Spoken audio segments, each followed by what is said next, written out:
Salimia tena wapenzi wa masomo yangu ya Kiswahili. Nongeye kubasuhuza abakunda amasomo yanjye y'Igiswahili. Leo tuna somo la majina ya ukoo. Uyu munsi dufite isomo ry'amazina y'amasano. Nkuko bisanzwe amasano tugira ahera mu muryango n'ubundi muto ariwo papa na mama, abana n'abandi bantu baba badukomokaho. Ubwo rero ayo niyo nashakishije nabashakiye muyakurikire. Dufite n'interuro nagiye mbaha ngo muri turi buzibone mu isomo ryacu, ni kumukurikire ku buryo nibura ni musozi isomo muramwabasha gushyiramo namwe amazina yandi y'ayo masano, hanyuma mugakora interuro nk'uko bisanzwe. Twagiye.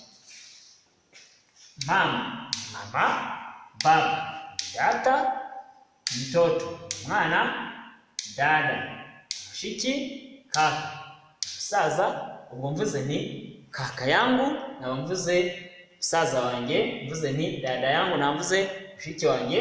Binti ni umukobwa wa, ubwo mvuze ni binti yangu, na mvuze umukobwa wanjye. Bini ni umuhungu, mvuze bini yangu, na mvuze umuhungu wanjye.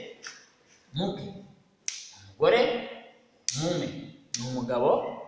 Bibi cyangwa nyanya ni nyirakuru w'umuntu cyangwa se nyogokuru. Mjomba ni nyirarume w'umuntu. Shangazi ni nyirasenge w'umuntu. Turakomeje. Mujukuru ni umwuzukuru w'umuntu. Mukwa ni umwishywa w'umuntu.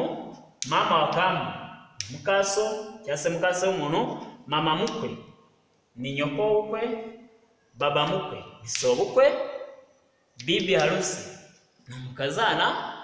Mukazamwana ni mukwe. Binamu ni mubyara w'umuntu. Noneho tugiye kureba mu nteruro uko twakoresha ayo magambo yacu. Iyo tuvuze tuti mama mkwe wangu anaishi Kigali, naba mvuze ni mabukwe aba i Kigali. Binti yangu ni Laisa, naba mvuze ni mukobwa wanjye ni Laisa. Baba yangu ni John, naba mvuze ni data ni John. Tugakomeza. Mume wangu ni Paul, naba mvuze ni umugabo wanjye ni Paul. Bini yangu ni John, mvuze ni umuhungu wanjye ni John.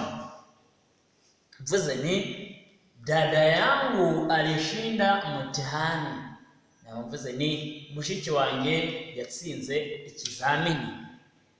Shangazi wangu ananipenda sana, na mvuze ni masenge arankunda cyane. Dada yangu ni Amina, na mvuze ni mushiki wanjye ni Amina.